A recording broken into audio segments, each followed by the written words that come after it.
As said by Ryan Bevancourt, I imagine a day sometime in the not too distant future when children and teenagers will be able to create their own genetically engineered machines, cure the diseases of the old, and find new ways to build and extend the capabilities of humanity, moving from programming software to programming the physical world through biology. Now, the thing is that science has gone too far while on its journey to creating the perfect human, which in turn is messing with how we all live today and creating a worse situation overall. Science has gone so far as to start to dictate aspects of our life that nature used to. One of these aspects is the length of our lives. As said by Victor in chapter 2 of Frankenstein, natural philosophy is the genius that has regulated my fate. I desire, therefore, in this narration, to state those facts which led to my predilection for that science.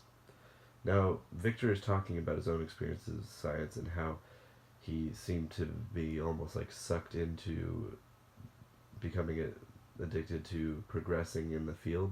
I feel like this relates to the rest of society, as everywhere we are always thinking of advancing and progressing in scientific fields, whereas we don't really think of all the repercussions that come of them. As said in the Leaf Science article, medical advancements that directly address the various processes of aging will lead to an overpopulated world. Overpopulation is one of these downsides to biological advancements that I don't believe we have completely thought about. This has even led to countries such as China limiting couples to only having one child. The irony in this is that advancements in creating a better life via a longer life have overall negatively impact people's lives by creating situations such as in China where they're only allowed to have one child and not choose more children if they would like to. These advancements in biology have also led to disagreements about the morality of the concept due to beliefs branching from religion. As said in Discover magazine, science works on the basis of reason and evidence, while religion often appeals to faith. Which is why, when the two intermingle, disputes arise. Said in chapter 15 of Frankenstein, like Adam, I was apparently united by no link to any other being in existence, but his state was far different from mine in every other aspect. Shelley points this out in order to draw attention to the fact that Frankenstein was playing God and that nothing good could come of it. Some people may disagree and think that the medical advancements are beneficial because they lead to a longer life, which is better than one cut short due to medical issues. There's even a competition being held currently to hack the code of life and push human lifespan past its maximum of about 120 years.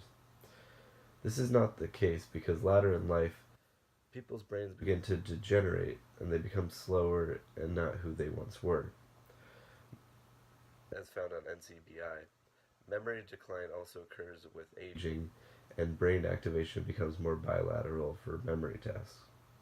At the end of the day, the best part of our lives seems to be more towards the beginning and middle, whereas the end, it seems to just be a slow death. I think that extending the end of it, the end of our lives, seems pointless if the quality of life isn't as great. Scientific advancements in the medical field have gone too far. Mary Shelley tried to warn us 200 years ago when she denounced the medical practices done in society of her time via her book Frankenstein. It's time for us to open our eyes and realize that science has surpassed the point of being beneficial and has become detrimental to society. Thank you.